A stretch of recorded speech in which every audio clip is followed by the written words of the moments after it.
सीताराम। आज की कहानी में हम बात करेंगे बाबा नीम करोड़ी महाराज के चमत्कार के बारे में, जब महाराज जी ने एक फॉरेस्ट गार्ड की जान बचाई और उसको कृतार्थ कर दिया।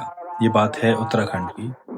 रजत नाम के एक फॉरेस्ट गार्ड उत्तराखंड के घने जंगलों में पहरेदारी किया करते थे। तभी उनको खबर मिली कि जंगलों में कुछ अवैध शिकारी हैं जो शिकार करने के लिए घूम रहे हैं। तो उन्होंने सोचा कि क्यों ना मैं अकेले ही जाऊं, उन सभी शिकारियों को पकड़ कर ले आऊं।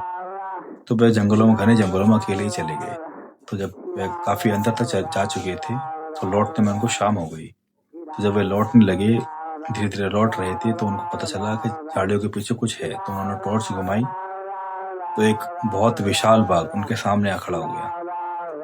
तो बस ये मंदिर देख के वो स्तब्ध रह गए, शांत खड़े रह गए, मानो उनको लगा कि अब तो जीवन का अंत आज ही हो गया। तो उन्होंने बस सोचा मैं मरने वाला तो हुई, क्यों ना बाबा जी का नाम लिया। और जब भी अपनी जॉब पे जाया करते थे, अपने काम पे जाया करते थे, हमेशा बोला करते थे, महाराज जी आप भी मेरे साथ चलिए।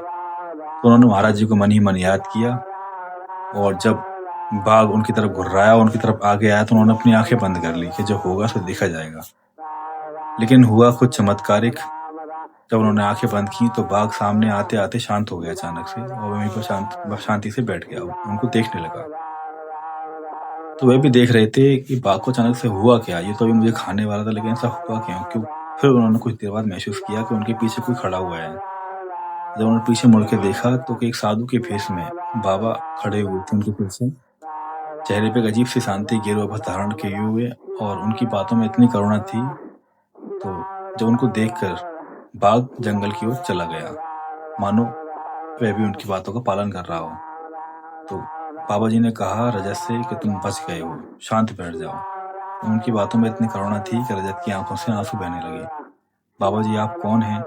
बाबा जी से कुछ बात ही करते तो पलट कर देखा, बाबा जी गायब हो चुके थे। तो वो समझ गए थे कि बाबा नीम करोड़ी महाराज ही आए थे जो मेरी मदद करने के लिए। तो ये कहानी को देखकर वो पूरी तरीके से डर चुके थे। जब वे वापस अपने कैंप पे जाने लगे, अपने थाने जाने लगे, तो उनका चेहरा बिल्कुल सफेद पड़ चुका था। साथियों ने पूछा कि आज क्यों चेहरा सफेद क्यों रखा है। तो उन्होंने पूरी कहानी बताया, पूरा वृत्तांत बताया, और ये भी कहा कि महाराज जी मेरे आज साथी थे।